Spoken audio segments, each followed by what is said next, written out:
Hey, what's going on? Welcome to episode 2 of the Out for Blood podcast. I'm your host, Shane Hubbard. I'm the marketing and communications manager here at Houchin Blood Bank. And on today's episode number 2, we have a wonderful guest, Christina Holterman. Christina and I met about a month ago, and she originally had filled out one of our Share Your Story paper sheets about 2 years ago, I'd say. And when her and I started talking and I started to hear more of her story, I said, you know what, I'd love to have you on the podcast because I think our community needs to not only hear this story, but it's such a relatable and down-to-earth, could happen to anyone's story. And that's an important thing for us to remember. As hard as it might be to think that someone in our family will get cancer or need blood in an emergency situation, it's also a very real situation. And so being able to prepare for that mentally, but also physically through donating blood is a very important message that I think everyone at Houchin wants everyone outside of Houchin in our community to understand just how important blood donation is. So she shares her story, and it's a wonderful story. I won't give any of it away because she tells it so well. So we'll get to that. But I did want to highlight something that we have currently going on right now, and it's a new program that we've rolled out just this year, and we're really excited about it. So I wanted to let you know in case it is something that you would be interested in doing yourself. So one of the products that we collect from blood donation are called platelets. And platelets are not only crucial to helping cancer patients, but they also tend to expire very quickly. So from the time that we receive a platelet donation to the time that we have to use it is only about 7 days. We lose about 2 of those 7 days to testing because it takes that long to test and make sure the product is usable and transfusible. So that means that the freshest platelet that we have on our shelves at any given time is a 5-day platelet. Many patients in our community need platelets. And so platelets tend to go by very quickly. We might get it donated, we might test it, and within that same day that it's available to be transfused, it'll be out of our doors. So platelets are used every single day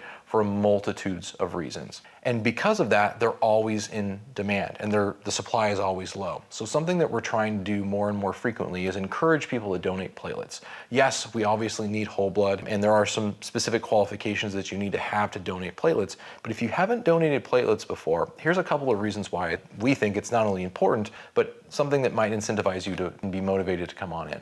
The first is our Gold Club. So this is a tier-based reward system where every third donation you get a new incentive. It can be anything from gift cards to movie tickets to special merchandise like t-shirts, jackets. There's a bunch of really cool stuff that's in the program. So that's our initial platelet program, our Gold Club. We also have something called a Bring a Friend platelet program. So if you're a frequent donor and you're watching this and you're saying, yeah, I know about platelets, I know all that stuff, we're also incentivizing you to bring a friend to donate. Here's where it gets really good. So as a donor yourself, you'll get a $50 gift card for a successful donation. You'll get an additional $25 gift card if you refer a friend. If your friend donates and has a successful donation, they'll also get a $50 gift card. And if for whatever reason they're not able to donate or it ends up not being a successful donation, we'll still give that friend a $25 gift card. So everybody wins no matter what. And this is to help incentivize more platelet donations so that we can serve more people in our community and not have to worry about a shortage. So those are the 2 incentive programs that we have going on for platelets right now. We have lots of other things going on for whole blood and many other promotions and incentives going on as well. You can go to our website to check all that good stuff out. But without further ado, let's go ahead and get to today's episode with Christina. So both my parents are O negative. So, being in this industry, it's a huge blood type that you're constantly getting phone calls, you're constantly getting text messages. So because my parents are both O negative, my sister and I are both O negative as well. And my parents were donors my entire childhood. And they would always take my sister and I with them to the donor center. They had a little play area set up for kids at the donor center where my parents would go. And so my sister and I actually enjoyed going there. And my parents would go donate, and my sister and I would play. And then the snacks helped too, because we were always given the snacks. And it was kind of like a Cheers situation where everybody knows your name, and everybody knew our name at the donor center ever since we were really little. And so it was just a natural transition when I turned 16, that on my 16th birthday, that's what I wanted to do. I told my parents I would like to go and I would like to donate blood. We didn't have any really family members or anything like that who we knew that were in need of any blood donation. It was just something, my parents are very philanthropic people, and so it's just a way for them to give back to their community and to society. And that's how we were raised. And so on my 16th birthday, like I said, that's such a big birthday, right? Like you're getting your driver's license and all these things. And I wanted to go and donate blood. So I went and donated blood with my parents' consent. And then on my sister's 16th birthday, she too went and donated blood. And so we're a family of 4 O negative donors, and we all have the infant baby blood too, because we don't have the virus. So we were constantly getting phone calls to come in and donate, and we were on the regular schedule to donate. We would always go in as a family, and it just became something that we did together throughout my childhood. And then they even had a donor wall at that donor center, and we had our picture up there, and it said the family that bleeds together stays together, and that's been up there for a really long time. And so it was just a really positive experience for me growing up and donating blood. And then I went to college and I met my husband, my now husband, and he also was a blood donor growing up too. His dad has donated with Houchins. Oh my goodness, since he was 16 years old. So my father-in-law has been a donor his entire life as well. He has the license plate frame and everything, and he grew up here, so he's been with Houchins since the beginning. And my husband as well is a donor, and we used to go to the center down in San Luis Obispo and donate blood together, and it was kind of just a fun thing to do together with him and my sister and some of our friends would go and do that. So it was just always a part of our life, donating blood. But it really meant something.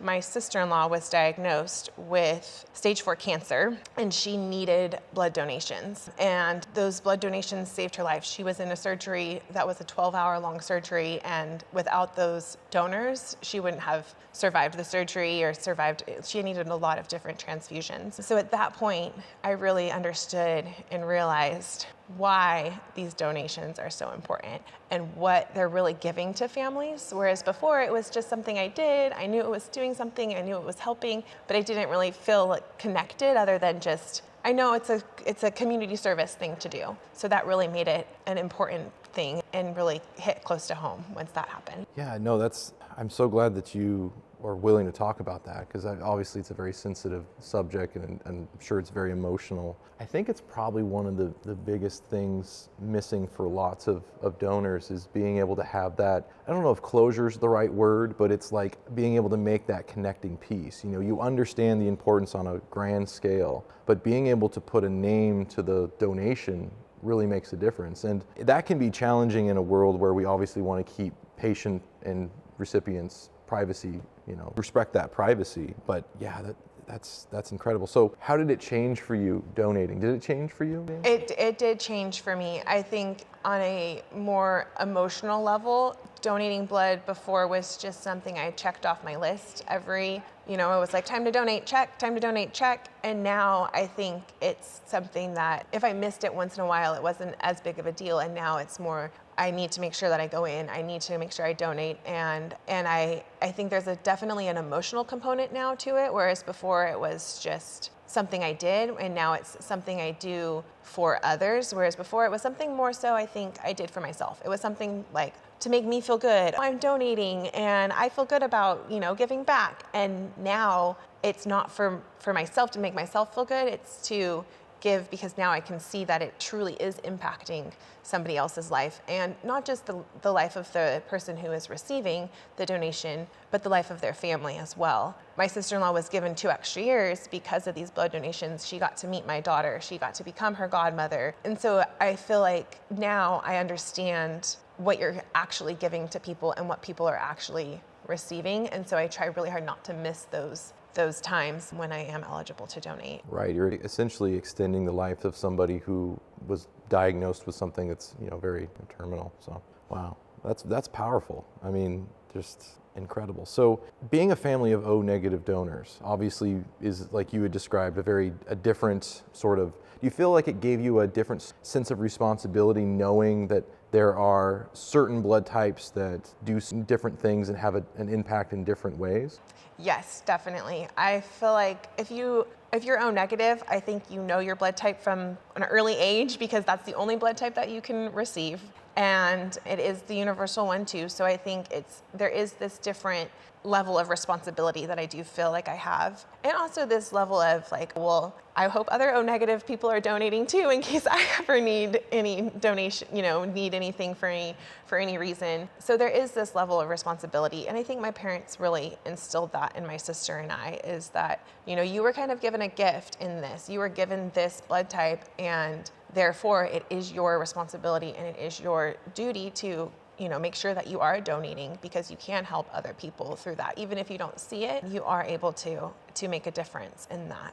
So they stress the importance of not wasting a gift that you were given simply because, you weren't aware or something like that. They really wanted to make it an important part. Did any of your parents have any situations in their life where O negative blood was needed specifically, or were they how did they get started? Was it just part of community service kind of thing? I think it was probably just part of a community service type thing. My grandparents were, again, very philanthropic people, and then that went into my parents. My parents my mom and dad were very involved with the Red Cross and very involved with just anything that was giving back to the community. So I don't know that there was a specific thing from their childhood or anything like that, other than I think they felt it as a sense of civic duty to go and donate as well. Yeah. Are you aware of have you seen on the news or anything about the national blood shortage that we're currently going through?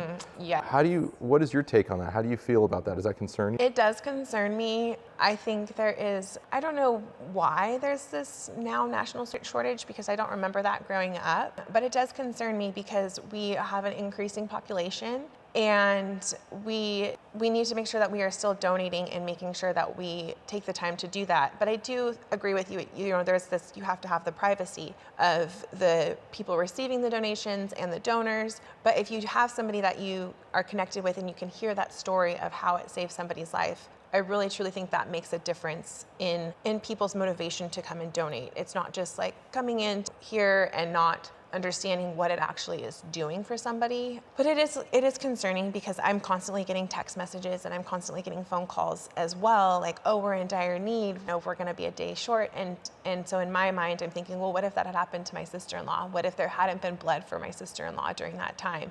And to me, it's such an easy thing to do. It would be so tragic and so sad that if somebody's life was lost because there wasn't enough blood supply, when there can be. That's something that we can definitely control and not need. It doesn't necessarily need to be a shortage or need to be an issue. There's things that doctors can't do, and there's things that doctors can do. And if they have the blood, they can do certain things. And so it really makes me sad to see that we do have this shortage right now. Yeah, you make such a great point. Doctors can only do so much without blood. I mean, it's something that we can't substitute with anything else. I know during Vietnam, one of the interesting things that I learned about that war in history is they used to give people that lost blood, I don't know what the amount was or anything like that, but they used to give them coconut water. And I guess there's enough constituents within coconut water to sustain somebody's life. But, and so somebody obviously made the joke, well, why don't we just use coconut water instead of blood? It's like, no, it's temporary. It's not a permanent fix. But if you're interested, I can explain a little bit about why the blood shortage is going on. Yeah. So during the report that the American Red Cross came out with, they said that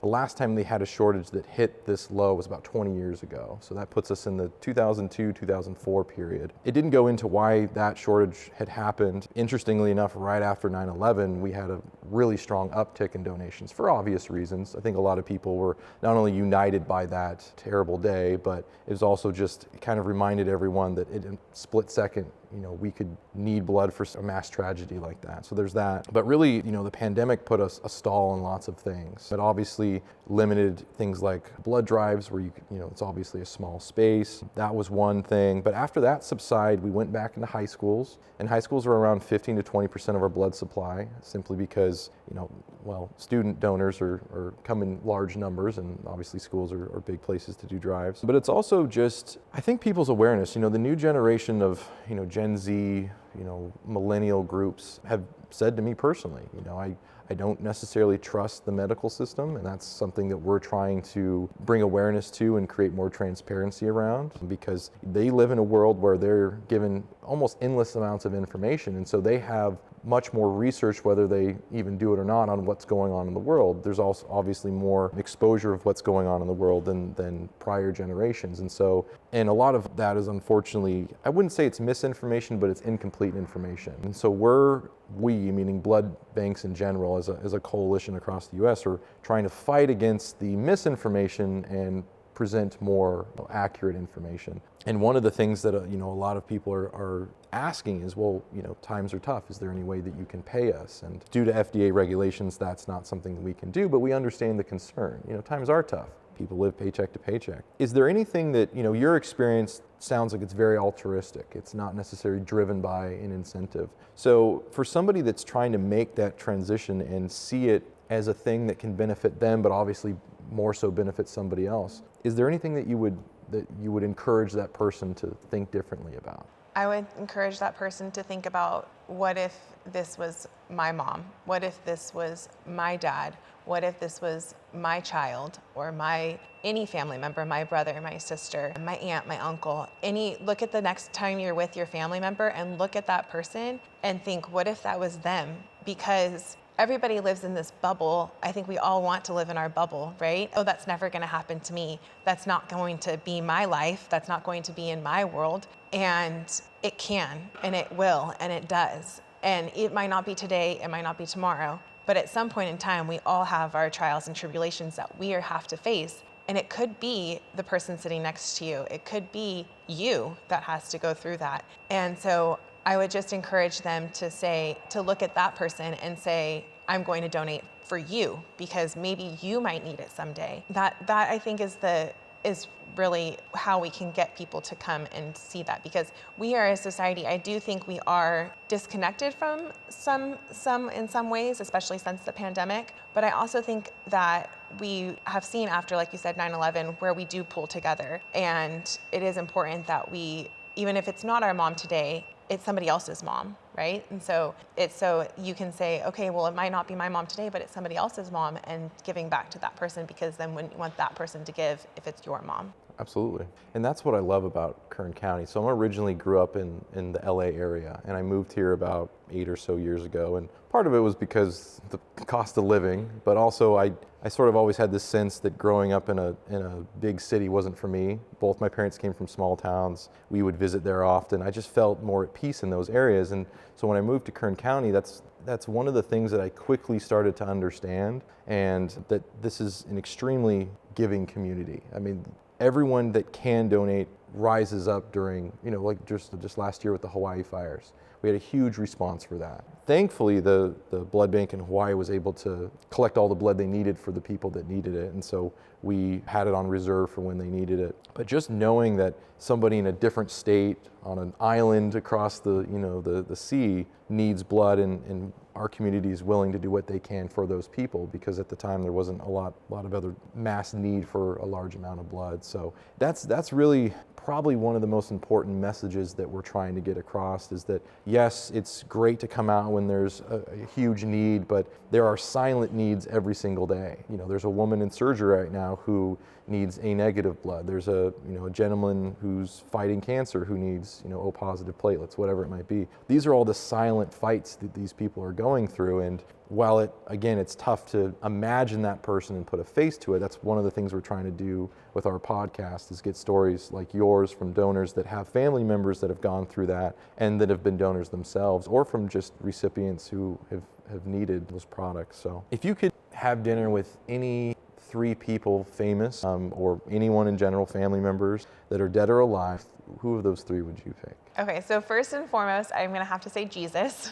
because if I don't, my children will definitely get on me about that. So I think definitely, it would be amazing to have dinner with our Lord and Savior and just hear from his own mouth, everything that, and my whole childhood growing up and knowing Christ. So definitely it would have to be Jesus. To have a seat at the Last Supper would be amazing. And then I would probably say my other 2. Those are hard. I mean, that's an easy one right off the top, but the other 2. I think it would be really interesting to have dinner with Eleanor Roosevelt, because I think it would be interesting to see the world at that time from the perspective of a woman going through that as a leader of our country. I mean, obviously, FDR would be amazing to have dinner with as well, but I think just having a perspective, especially being a mother and a wife and a woman having that perspective on how she navigated everything during that time. So I think Eleanor Roosevelt would be someone I would definitely want to have dinner with. And another one, I think it would be really interesting. I don't know that there's a specific person, but I think it would be really interesting to have dinner with somebody who worked in education back during the foundation of education. Whenever, somebody who came out on the Western frontier and was teaching to these children who they were in a one-room schoolhouse and working in a one-room schoolhouse. I would say Laura Ingalls, but she's not a real person. But somebody that's why I don't know specifically a person necessarily, but any teacher who came out here. I mean, I feel again, those are really strong, independent women, right? They came out here by themselves, a lot of times unmarried. They were teaching in these one-room schoolhouses with boys that were 16 and taller than them, all the way down to 5 years old, and just asking them I struggled to get my TKers to sit sometimes. How did you teach these children? How did you navigate the world that you lived in? And also they just were on the frontier. So I think it'd be really interesting to hear their stories. I taught out in Carissa Plains for a while, and my mom used to always joke that I was Laura Ingalls Wilder driving out there in the middle of nowhere teaching in this small school. And so I think it would be really cool to have a conversation with somebody who did actually live through that time, because I think it's romanticized and glorified in our, Hollywood side of things, but I think it was probably really hard and challenging for them. So having dinner with somebody like that would be really cool. I did just do a podcast I just did a podcast for my school. So they're doing interviews for teachers. And so I keep going back to stories from education and from teaching. And so the one that everybody laughed at and thought was hilarious is I teach at Maple, which is a small country school in Shafter, and we get flies all over our entire we just have flies, especially in the fall, because it's warmer inside the classrooms than not. And I love my coffee. I love to drink coffee. I drink coffee every single morning, and a fly, unbeknownst to me, was in my coffee cup. And so I took a swig of coffee, and the fly was alive in my mouth, and I spewed the coffee all over my little TKers. And it was just a really funny thing that happened at school, but that's just what keeps popping in my head right now, and I think it's blocking all my other stories. This is the one that just kept coming up right now in my head. So yeah. What got you started on the path of education as a career? Was it something that you always wanted to do? Did it pop up in college? So going with the theme of following in my parents' footsteps with donations, my parents are both in education. My dad is retired now, but he was an elementary school principal, and before that he was a teacher. My mom taught junior high for 35 plus years. And so education was always just in my background. And I think that it goes along with their philanthropic nature and their giving back, because if you're going to be a teacher for that many years, you have to have a heart for giving. And especially junior high. Oh my gosh. Especially junior high. Definitely does, especially in junior high. And so I always thought, I'm going to be a teacher. I want to be a teacher. And then when I went to college, I actually decided to not go the liberal studies route, but go the child development route. I kind of looked into a little bit with social work, a little bit with psychology. And then I inevitably ended up going back and getting my teaching credential and becoming a teacher. I think it was just always my path and what my calling is.